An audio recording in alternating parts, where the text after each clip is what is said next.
Todd Young Online presents Young Tales. Tales for the young and the young at heart. Today's story, The Dummy That Lived, from American Fairy Tales by L. Frank Baum. Now, in all fairyland, there is no more mischievous a person than Tanko-Mankie the Yellow Ryl. He flew through the city one afternoon quite invisible to mortal eyes, but seeing everything himself, and noticed a figure of a wax lady standing behind the big plate glass window of Mr. Floorman's department store. The wax lady was beautifully dressed, and extended in her left stiff hand was a card bearing the words, "Rare bargain. This stylish costume, imported from Paris, former price $20, reduced to only $19.98. This impressive announcement had drawn before the window a crowd of women shoppers who stood looking at the wax lady with critical eyes. Tanko-Mankie laughed to himself the low, gurgling little laugh that always means mischief. Then he flew close to the wax figure and breathed twice upon its forehead. From that instant, the dummy began to live. But so dazed and astonished was she at the unexpected sensation that she continued to stand stupidly staring at the women outside and holding the placard as before. The Ryl laughed again and flew away. Anyone but Tanko-Mankie would have remained to help the wax lady out of the troubles that were sure to overtake her, but this naughty elf thought it rare fun to turn the inexperienced lady loose in a cold and heartless world and leave her to shift for herself. Fortunately, it was almost 6 o'clock when the dummy first realized that she was alive, and before she had collected her new thoughts and decided what to do, a man came around and drew down all the window shades, shutting off the view from the curious shoppers. Then the clerks and cashiers and floor walkers and cash girls went home, and the store was closed for the night, although the sweepers and scrubbers remained to clean the floors for the following day. The window inhabited by the wax lady was boxed in like a little room, one small door being left at the side for the window trimmer to creep in and out of. So the scrubbers never noticed that the dummy, when left to herself, dropped the placard to the floor and sat down upon a pile of silks to wonder who she was, where she was, and how she happened to be alive. For you must consider, dear reader, that in spite of her size and her rich costume, in spite of her pink cheeks and fluffy yellow hair, this lady was very young. No older, in reality, than a baby born but half an hour. All she knew of the world was contained in the glimpse she had secured of the busy street facing her window. All she knew of people lay in the actions of the group of women which had stood before her on the other side of the window pane and criticized the fit of her dress or remarked upon its stylish appearance. So she had little enough to think about, and her thoughts moved somewhat slowly. Yet one thing she really decided upon, and that was not to remain in the window and be insolently stared at by a lot of women who were not nearly so handsome or well-dressed as herself. By the time she reached this important conclusion, it was after midnight, but dim lights were burning in the big deserted store, so she crept through the door of her window and walked down the long aisles, pausing now and then to look with much curiosity at the wealth of finery confronting her on every side. When she came to the first glass cases filled with trimmed hats, she remembered having seen upon the heads of the women in the street similar creations. So she selected one that suited her fancy and placed it carefully upon her yellow locks. I won't attempt to explain what instinct it was that might have made her glance into a nearby mirror to see if the hat was straight, but this she certainly did. It didn't correspond with her dress very well, but the poor thing was too young to have much taste in matching colors. When she reached the glove counter, she remembered that gloves were also worn by the women she had seen. She took a pair from the case and tried to fit them upon her stiff, wax-coated fingers, but the gloves were too small and ripped in the seams. Then she tried another pair and several others as well, but hours passed before she finally succeeded in getting her hands covered with a pair of pea-green kids. Next, she selected a parasol from a large and varied assortment in the rear of the store. Not that she had any idea what it was used for, but other ladies carried such things, so she also would have one. When she again examined herself critically in the mirror, she decided her outfit was now complete, and to her inexperienced eyes, there was no perceptible difference between her and the women who had stood outside the window. Whereupon she tried to leave the store, but found every door fast locked. The wax lady was in no hurry. She inherited patience from her previous existence. Just to be alive and to wear beautiful clothes was sufficient enough for her at present. So she sat down upon a stool and waited quietly until daylight. When the janitor unlocked the door in the morning, the wax lady swept past him and walked with stiff but stately strides down the street. The poor fellow was so completely whuckered at seeing the well-known wax lady leave her window and march away from the store that he fell over in a heap and only saved himself from fainting by striking his funny bone against the doorstep. When he recovered his wits, she had turned the corner and disappeared. The wax lady's immature mind had reasoned that, since she had come to life, her evident duty was to mix with the world and do whatever other folks did. She could not realize how different she was from the people of flesh and blood, nor did she know she was the first dummy that had ever lived, or that she owed her unique existence to Tanko-Mankie's love of mischief. So ignorance gave her a confidence in herself that she was not justly entitled to. It was yet early in the day, and the few people she met were hurrying along the streets.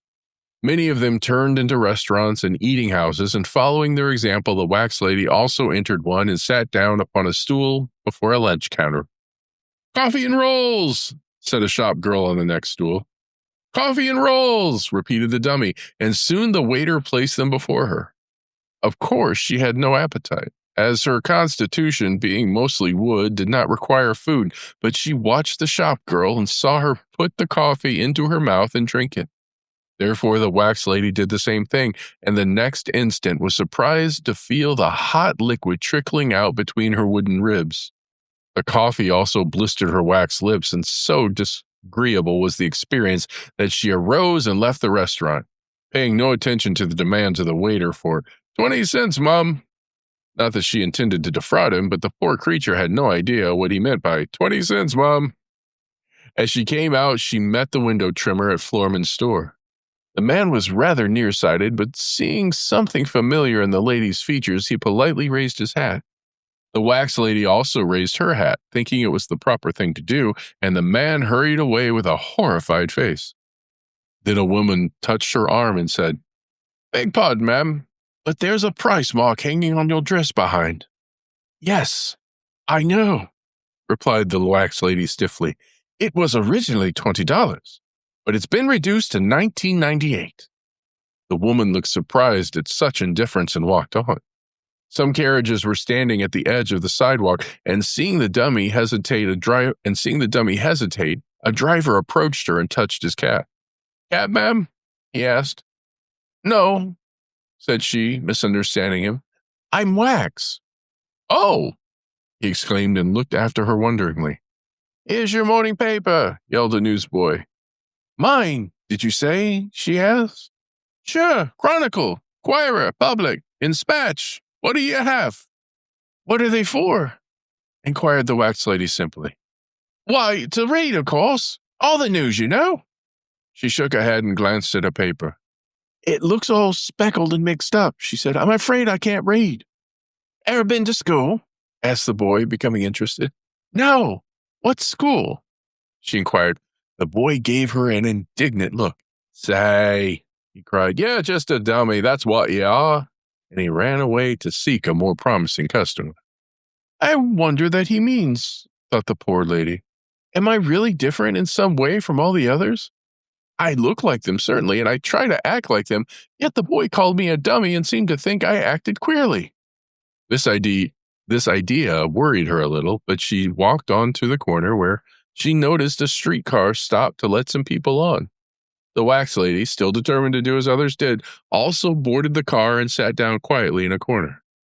After riding a few blocks, the conductor approached her and said, "Fare, please." "What's that?" she inquired innocently. "Your fare," said the man impatiently. She stared at him stupidly, trying to think what he meant. Come on, growled the conductor. "Either pay up or get off." She still did not understand, but he grabbed her rudely by the arm and lifted her to her feet. But when his hand came in contact with the hard wood of which her arm was made, the fellow was filled with surprise. He stooped down and peered into her face, and Seeing it was wax instead of flesh, she gave a yell of fear and jumped from the car, running as if he had seen a ghost. At this, the other passengers also yelled and sprang from the car, fearing a collision, and the motorman, knowing something was wrong, followed suit. The wax lady, seeing the others run, jump from the car last of all. The wax lady, seeing the others run, jumped from the car last of all and stepped in front of another car coming at full speed from the opposite direction. She heard cries of fear and of warnings on all sides, but before she understood her danger, she was knocked down and dragged for half a block. When the car was brought to a stop, a policeman reached down and pulled her from under the wheels. Her dress was badly torn and soiled. Her left ear was entirely gone and the left side of her head was caved in. But she quickly scrambled to her feet and asked for her hat. This a gentleman had already picked up, and when the policeman handed it to her and noticed the great hole in her head and the hollow place it disclosed, the poor fellow trembled so frightfully that his knees actually knocked together. "Why, ma'am, you're killed," he gasped. What does it mean to be killed?" asked the wax lady. The policeman shuddered and wiped the perspiration from his forehead. "You're it," he answered with a groan. The crowd that had collected were looking upon the lady wonderingly, and a middle-aged gentleman now exclaimed, "Why, she's wax!" "Wax!" echoed the policeman. "Certainly, she's one of those dummies they put in the windows," declared the middle-aged man. The people who had collected shouted, "You're right! That's what she is! She's a dummy!" "Are you?" inquired the policeman sternly. The wax lady did not reply. She began to fear she was getting into trouble, and the staring crowd seemed to embarrass her. Suddenly, a bootblack attempted to solve the problem by saying, "You guys is all wrong. Can a dummy talk? Can a dummy walk? Can a dummy live?" "Hush," murmured the policeman. "Look here." And he pointed to the hole in the lady's head. The newsboy looked, turned pale, and whistled to himself to keep himself from shivering. A second policeman now arrived, and after a brief conference, it was decided to take the strange creature to headquarters. So they called a hurry-up wagon, and the damaged wax lady was helped inside and driven to the police station. There, the policeman locked her in a cell and hastened to tell Inspector Mugg their wonderful story. Inspector Mugg had just eaten a poor breakfast and was not in a pleasant mood, so he roared and stormed at the unlucky policemen, saying they were themselves dummies to bring such a fairy tale to a man of sense. He also hinted that they had been guilty of intemperance. The policeman tried to explain, but Inspector Mugg would not listen, and while they were still disputing, in rushed Mr. Floman, the owner of the department store. "I want a dozen detectives at once, Inspector," he cried. "What for?" demanded Mugg. "One of the wax ladies has escaped from my store and eloped with a $19.98 costume, a $4.23 hat, a $2.19 parasol, and a 76-cent pair of gloves, and I want her arrested." While he paused for breath, the inspector glared at him in amazement. "Is everybody going crazy at the same time?" he inquired. "How could a wax dummy run away?" "I don't know, but she did. When my janitor opened the door this morning, he saw her run out." "Why didn't he stop her?" asked Mugg. "He was too frightened, but she's stolen my property, Yana, and I want her arrested," declared the storekeeper. The inspector thought for a moment. "You wouldn't be able to prosecute her," he said, "for there's no law against dummies stealing." Mr. Floman sighed bitterly.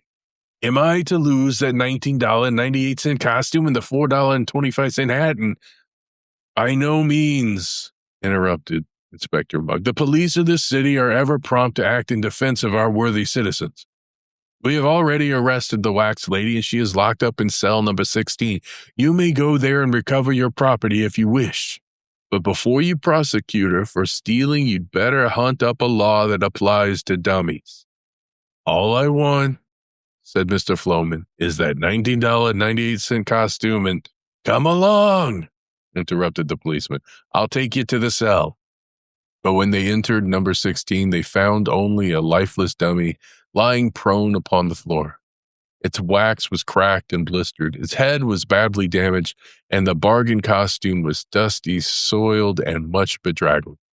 For the mischief-loving Tanko-Mankie had flown by and breathed once more upon the poor wax lady, and in that instant her brief life ended. "It's just as I thought," said Inspector Mugg, leaning back in his chair contentedly. "I knew all the time this thing was a fake. It seems sometimes as though the whole world would go crazy if there wasn't some level-headed man around to bring them to their senses. Dummies are wood and wax, and that's all there is of them. That may be the rule," whispered the policeman to himself, "but this one were a dummy as it lived." And here's where we end for today. Young Tales is produced and narrated by Todd Young from Todd Young Online. If you enjoyed this, please like and subscribe and join us next time for another story. Thank you for your support.